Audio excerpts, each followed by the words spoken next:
السلام علیکم ورحمۃ اللہ وبرکاتہ۔ اعوذ باللہ من الشیطان الرجیم، بسم اللہ الرحمن الرحیم۔ اللہ رب محمد صلی اللہ علیہ وسلم، نحن عباد محمد صلی اللہ علیہ وسلم۔ محترم ناظرین و سامعین کرام، سورۃ فاتحہ کا مختصر تعارف یوں ہے۔ سورۃ فاتحہ قرآن مجید کی پہلی سورت ہے اور اس کا شان نزول مکہ مکرمہ میں نازل ہوئی۔ اس سورت میں 7 آیاتیں ہیں۔ یہ سورت ہر نماز کی ہر رکعت میں پڑھنا فرض ہے، اس لیے اسے ام القرآن بھی کہا جاتا ہے۔ نمبر 2، سورۃ فاتحہ کا آسان ترجمہ عام مفہوم میں: سب تعریفیں اللہ ہی کے لیے ہے جو تمام جہانوں کا پروردگار واحد ہے۔ آیت نمبر 2 کا: جو نہایت ہی مہربان، ہر بار رحم فرمانے والا اور سب کو اپنی رحمت میں چھپانے والا۔ آیت نمبر 3 کا ترجمہ: جو روز جزا کا مالک، یعنی انسان کے ہر نیک و بد اعمال کی سزا و جزا، جسے عام زبان میں بدلہ کہتے ہیں، وہ میدان حشر میں لیا جاتا ہے۔ اس میدان حشر کو روز جزا کا مالک کہتے ہیں۔ آیت نمبر 4: ہم تیری ہی عبادت کرتے ہیں اور تجھ سے ہی مدد مانگتے ہیں اور تجھ سے ہی مدد مانگتے رہیں گے۔ آیت نمبر 5: ہمیں سیدھی راستے پر چلا۔ آیت نمبر 6 کا ترجمہ: ان لوگوں کا راستہ جس پر تو نے انعام فرمایا ہے۔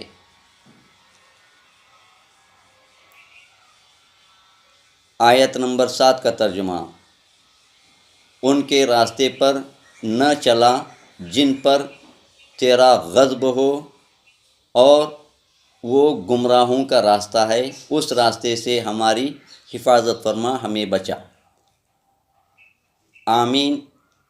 ہماری مانگی گئی ساری دعائیں، ہمارے نیک مقاصد اللہ تو قبول فرما۔ یہ تھا اس کا ترجمہ۔ اب مختصر انداز میں سورۃ فاتحہ کا ایک چھوٹا سا مفہوم، جس کو تفسیر کہتے ہیں، وہ یوں ہے: اللہ کی حمد۔ سورۃ فاتحہ کا آغاز اللہ کی تعریف سے ہوتا ہے تاکہ انسان کو سکھایا جائے کہ ہر کام کی شروعات سے پہلے اللہ تبارک و تعالیٰ کی حمد و ثنا بیان کی جائے۔ اللہ کی رحمت عام ہے اور خاص بھی ہے۔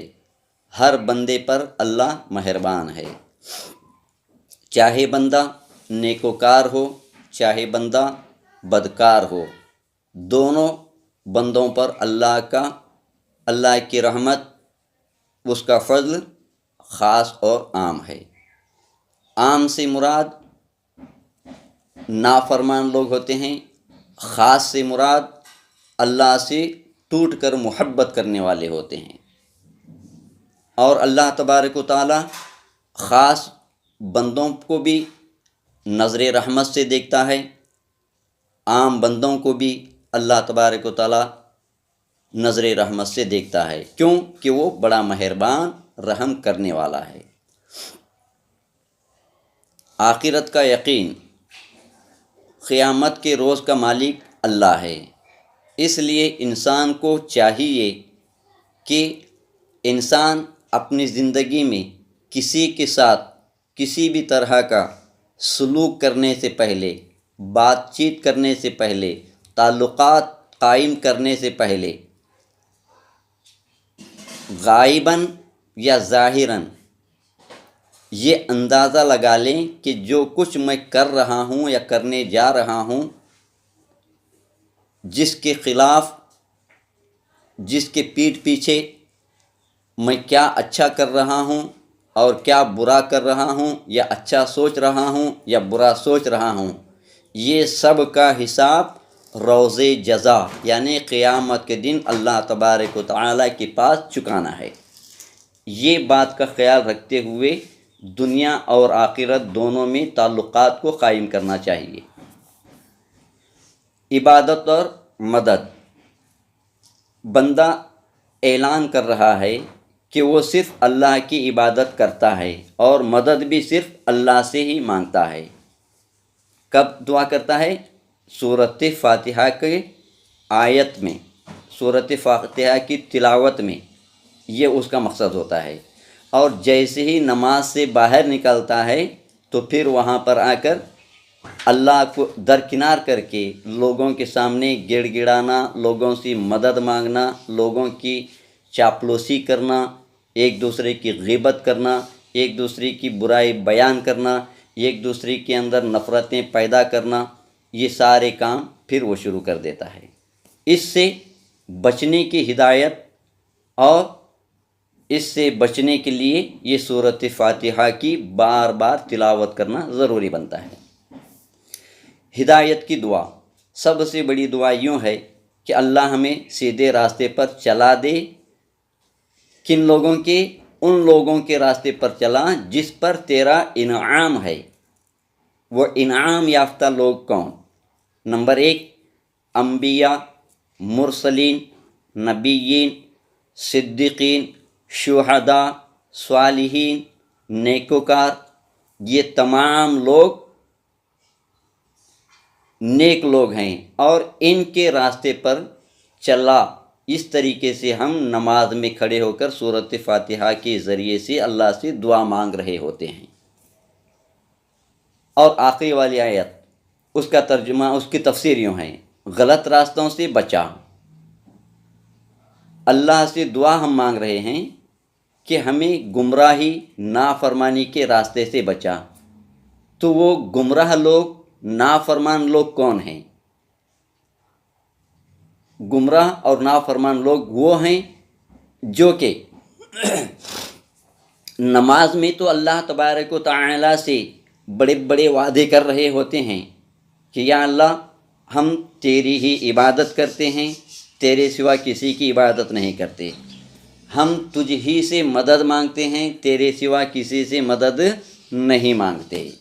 اور آخر میں یا اللہ ہم چاہتے ہیں کہ تو تیرے نیک صالحین، انبیاء، مرسلین، نبیین، شہداء، صالحین، صدیقین، اولیاء کاملین، یہ تیرے انعام یافتہ بندوں کے راستے پر ہمیں قائم رکھ۔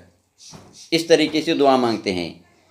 تو اس طریقے سے دعا مانگنے کے بعد پھر اگر اس کے خلاف ورزی کرتے ہیں تو اس کو کہتے ہیں گمراہ لوگ اور ہدایت سے بھٹکے ہوئے لوگ۔ تو آخر آیت میں ہم اللہ سے مدد یہ مانگ رہے ہیں غیر المغضوب علیہم ولا الضالین، یا اللہ گمراہ اور بھٹکے ہوئے، بہکے ہوئے لوگوں کے راستے پر ہمیں ہرگز نہ چلا۔ یہ ہمارا مقصد ہوتا ہے نماز میں کھڑے ہو کر رکعت باندھ کر سورۃ فاتحہ پڑھنے کا، یہ اصل مقصد۔ سورۃ فاتحہ کے فضائل و برکات مختصر انداز میں، یہ قرآن کی سب سے عظیم سورت ہے جس کو ام القرآن کہا جاتا ہے۔ نماز میں اس کے بغیر نماز ہی نہیں ہوتی، یعنی کہ ہر رکعت میں سورۃ فاتحہ پڑھے بغیر نماز ہو ہی نہیں سکتی۔ نمبر 2، یہ سورت کو سورۃ شفا بھی کہا جاتا ہے۔ سورۃ شفا اس لیے کہ روحانی و باطنی بیماریوں کا علاج اس میں اللہ نے چھپا رکھا ہے۔ روحانی سے مراد اندرونی بیماریاں انسان کے دل و دماغ میں، جسم کے اندر ہونے والے، اور باطنی اسی کو کہتے ہیں اور اسی طرح ظاہری پریشانیاں جیسے کہ غم و علم، چھوٹی موٹی پریشانیاں اور روزی میں تنگی، وسعت نہیں ہونا اور ترقی میں رکاوٹیں پیدا ہونا، یہ ساری چیزوں سے نجات کے لیے، یہ تمام آباؤں سے بچاؤ کے لیے دعا ہوتی ہے۔ اس کو سورۃ شفا کہتے ہیں، اس یعنی کہ سورۃ فاتحہ کا نام سورۃ شفا بھی رکھا گیا ہے۔ اب آگے بڑھتے ہیں۔ اللہ سے براہ راست دعا کرنے کا بہترین طریقہ یہ سورت سکھاتی ہے کہ انسان کو اپنے رب کے سامنے کس طریقے سے دعا مانگنا چاہیے۔ اپنے دل کو سب سے پہلے، اپنے ضمیر کو سب سے پہلے، اپنے باطن کو، اپنے نظر آنے والے وجود کو سب سے پہلے پاک کریں، یعنی کہ جسے نیت کہتے ہیں۔ نیت اگر انسان کی درست ہے تو پھر ہر دعا اللہ تبارک تعالیٰ قبول کرتا ہے۔ جو دل سے پڑھے اللہ تبارک و تعالیٰ اس کی دعا اس صورت پاک کی برکت سے ضرور بضرور قبول فرماتا ہے۔ تو سامعین کرام، یہ ہمارا پیغام تھا آپ کے لیے۔ اس لیے کہ اللہ تبارک و تعالی انسان کے کب کون سے اعمال قبول کر کے اس کو اپنے دامن کرم میں چھپا لیتا، یہ سوائے میرے اللہ کے کوئی نہیں جانتا۔ ہم سب بندوں کو چاہیے ہوتا ہے کہ اللہ تبارک و تعالی کو راضی کرنے کے الگ الگ طریقے اختیار کریں۔ تو ہمارے کہنے کا مقصد یہ ہے کہ ہم نے ایک نیت کی ہے اللہ کے فضل و کرم سے کہ ہم نے چینل 6666 القرآن کے نام سے یوٹیوب پر ایک چینل بنایا ہے۔ وہ چینل بنانے کا ہمارا مقصد صرف یہ ہے کہ اس چینل کے ذریعے سے اللہ کے بندوں تک اللہ کا پاک کلام، اللہ کا سچا پیغام پہنچانا، اللہ تبارک و تعالیٰ کے پیغام کو عام کرنا، یہ ہمارا مقصد ہے۔ اور دوسرا خاص الخاص مقصد ہمارا یہ ہے اس چینل کو بنانے کا کہ ہمارے مرحوم والد بزرگوار اور ہمارے مرحوم فرزند شہید شیخ محمد مدثر ارلی کٹی رضوی نوری قادری، ان دونوں مرحومین کی راہ نجات کے لیے اور اللہ تبارک و تعالی ان کے درجات کو بلند سے بلند فرمانے کے لیے، اور ساتھ ہی ساتھ میرے سارے اہل خاندان کو اللہ تبارک و تعالی اپنے اور میرے مصطفیٰ صلی اللہ تعالی علیہ وسلم کی محبت میں رہتے ہوئے اللہ اور اللہ کے رسول کی رضا کے مطابق دنیا گزارنے کے لیے، یہ تیسرا مقصد۔ اور چوتھا مقصد، ہم دعا گو ہیں کہ اس چینل سے جڑنے والے تمام ناظرین اور سامعین بھی اسی نیت کے ساتھ اس پیغام کو قبول کریں، خود بھی سنیں، عمل کریں، اور جہاں تک ممکن ہو سکے اس پیغام کو اسی مقصد کے ساتھ آگے پھیلائیں۔